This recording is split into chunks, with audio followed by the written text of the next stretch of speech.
Recently तुम्ही प्रणित मोरेच्या stand up comedy शोवर झालेली 370 रुपयाच्या बिर्याणीची कॉन्ट्रावर्सी ऐकली असेल. याचं आपण MPSCच्या नीतिसत्राच्या पेपरच्या अँगलनी विश्लेषण करूयात. सो या व्हिडिओमध्ये तो जो मुलगा होता त्याचं असं मत होतं की 370 रुपयाची बिर्याणी एखाद्या मुलीला चारून तिला त्याच्या शरीर वापरण्याचा अधिकार मिळत आहे. आणि या कॉन्ट्रावर्सीनंतर काही इंस्टाग्रामच्या मुलींनी हे व्हिडिओ टाकले की माझी लिपस्टिकच 3700 रुपयाची आहे. सो त्या मुलींनाही या कॉन्ट्रावर्सीचा एंटायर इश्यूज कळाला नाही. सो तुमचं म्हणणं काय आहे की 370ची बिर्याणी चारून कोणी माझं शरीर वापरू शकत नाही, पण 3700ची लिपस्टिक देणारा असेल तर तो वापरू शकतो. सो तो प्रणित मोरे, तो हिमांशू किंवा अशा ह्या सर्व मुली यांना स्त्रीवाद ही संकल्पनाच कळाली नाही. स्त्रीवाद संकल्पनेचा अर्थच हा होता की हजारो वर्ष महिलांची ओळख ही त्यांच्या शरीराशी जोडलेली होती आणि महिलांची ओळख ही त्यांच्या शरीराशी न जोडली जाता त्यांना स्वतःचं व्यक्तिमत्व, स्वतःच्या क्षमता यानुसार त्यांना ओळखलं जावं, त्यांचं जॉब, करिअर ओळखलं जावं आणि त्यांना स्वतःचं अस्तित्व, इंडिपेंडन्स असावं, स्वतःची चॉईसेस, हॉबीज असाव्यात. त्यांना एका वस्तूसारखं वापरलं जाऊ नये.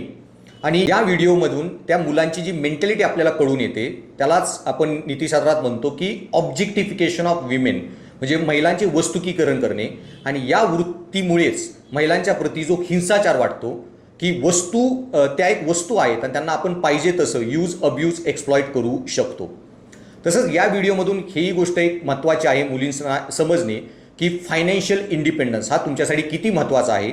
जर तुम्ही फायनान्शियल इंडिपेंडंट नाही होणार तर या प्रणित मोरे किंवा हिमांशूसारखी मुलं आयुष्यभर तुम्हाला एका वस्तूसारखेच वापरतील. त्याचबरोबर या व्हिडिओमध्ये ही गोष्ट महत्त्वाची आहे की उपयुक्ततावाद जे नीतिशास्त्रातले थेरी आहे ती आपण वस्तूंवर लागू करू शकतो, मानवी जीवन आणि मूल्यांवर नाही. आणि एका स्त्रीची संमती ही तुम्ही पैशात विकत घेऊ शकत नाही. तिला स्वतःचे चॉईसेस आहेत, तिला स्वतःचे रिस्पेक्ट आहे, आयडेंटिटी आहे, ज्याचं तुम्ही वस्तुकीकरण करू शकत नाही. आणि या व्हिडिओमध्ये अजून एक मुद्दा आहे की या व्हिडिओनंतर त्या प्रणित मोरेला आपलं अकाउंट सस्पेंड करावं लागलं, हिमांशूला नोकरीवरून काढलं गेलं.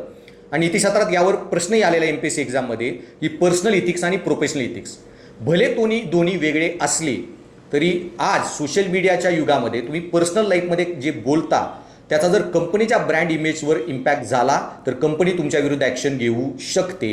आणि त्याचबरोबर ज्या माणसाचं पर्सनल इथिक्स चांगल्या नाही आहेत तो माणूस कधीही प्रोफेशनल इथिक्सला स्ट्रॉंगली होल्ड ऑन करू शकत नाही, तो कधी चांगला नोकरदार होऊ शकत नाही.